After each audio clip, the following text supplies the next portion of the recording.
Well, to conclude, we'd like each candidate to make a final pitch to Minneapolis voters. Ms. Najad, you will go first with your 1-minute closing statement. Thank you. So this year's election is about the future of public safety.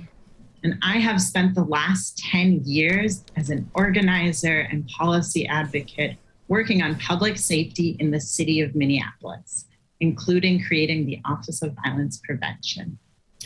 I'm also a queer woman, the daughter of an immigrant, and I've worked everywhere from kitchens to colleges. And that means as mayor, I'm going to fight for everyday people in Minneapolis because I know what it's like to be one. I'm running because accountability needs to come to our police department.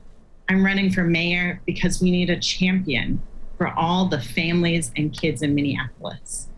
I'm running for mayor because I want to invest the most in our public safety, starting with our youth. I'm asking the voters of Minneapolis to please rank me #1 on your ballot. Ms. Knuth, you now have 1 minute for your closing statement.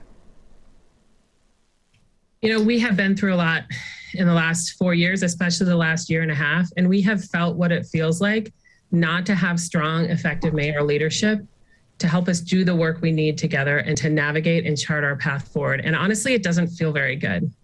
And as we come down to the end of this election, there has been too much focus trying to ask us to lean into that fear and that division. And I think the people, all of Minneapolis, the chamber, the downtown council, are asking us to do that, underestimate the people of Minneapolis, because the people of Minneapolis have a deep love for our city and a huge commitment to charting a better path forward to a more just, a safer, and a more resilient city. What we've been missing to help us tap into that unity is mayoral leadership that will ask us to dig deep and step forward boldly and with courage to make a Minneapolis that works better for every single person in it. And Mayor Frey, you can respond to that in your 1-minute closing statement. Thank you, Reg, Esme, and Caroline, and everyone at WCCO who's helped put this debate together. We have been through 2 years of unprecedented progress, followed by 2 years of unprecedented challenge. And through it all, we've been straightforward with people. We've made sure to chart that honest and consistent path. And let's be clear, we've also gotten a lot of great things done. And that's everything from establishing record-setting investments in affordable housing to immediately firing the officers involved in George Floyd's murder to pushing back on calls to defund the police. Unlike the other candidates in this debate, my position on that has not wavered an inch. Has it been a hard couple of years? Absolutely, it has. But I'm committed to leading an inclusive recovery, to getting through this together. I'm committed to telling you the truth, regardless of which way the political winds blow. This city doesn't quit, and neither do I. And Mr. Awad, it is now your turn. You have 1 minute for your closing statement. Yeah, thank you very much, WCCO, for hosting the debate. I'm looking forward to talking to more voters.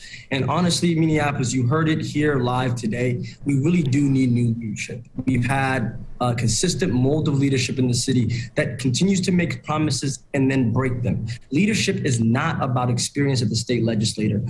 It's not about being a policy wonk. It's about actually leading and making sure communities are actually getting what they want and their voices are being heard and validated.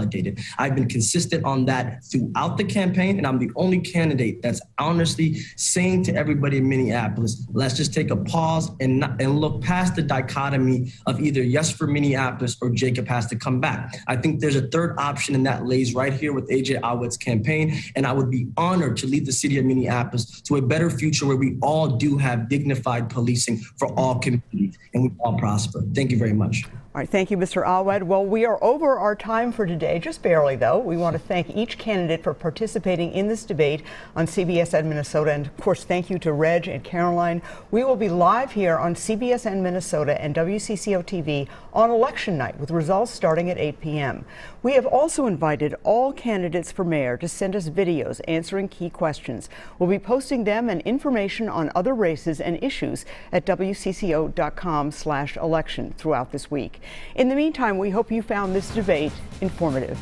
I'm Esme Murphy. Thank you so much for watching.